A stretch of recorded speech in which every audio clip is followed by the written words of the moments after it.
Gator says using AI for legal documents, that's a big no for me. Well, Gator, David and I have actually been using AI for a lot of legal stuff for our entities. And I have to tell you, man, it is fantastic. There's no math. That's why. There's no math. Right. It's all the stuff So AI is good at. Yeah. when I get a contract for like a speaking engagement or a deal we want to do with somebody, the first thing I do is I drop that contract into Claude and I ask it to create an executive summary for me in plain English with all the key terms and that sort of thing. And oh my God, that is so helpful. Like I would have had to pay a lawyer to read through this thing and then sit on a phone call with me and explain this or write a memo.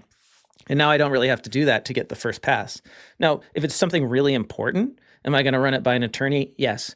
But we can do a lot of the grunt work without having to pay high hourly rates. An example, too, is like David and I had to do an operating agreement for one of our entities. Well, we could have sat with a lawyer for hours on the phone going through every single term and point and everything.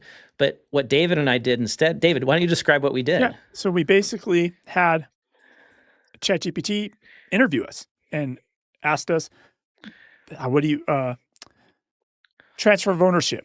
What are the terms of that? How would you like that to happen? And we would just answer these questions and it would start compiling these. And at the end, it would summarize it all. And now we have a doc. We can go back to a lawyer to make perfect legalese, but we did most of the work.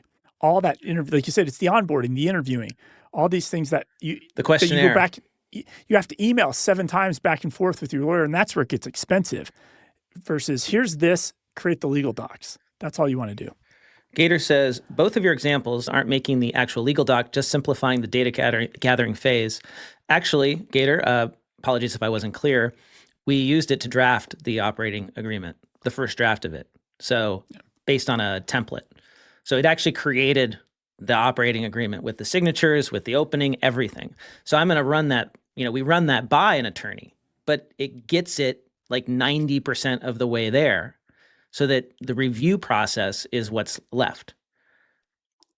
And that's what you want to pay for. Is you want to pay your attorney for their expertise of the review. You don't want to pay them for the back and forth emails. Well, what's Blake's address? What's your address? Like that's just expensive nonsense to pay for. Or just coming up with the basic terms that have to go into the operating agreement. Like we can Blake dies? Discuss what if David dies? Yeah, all that stuff we can figure out. And they review it and make sure there's no holes in it.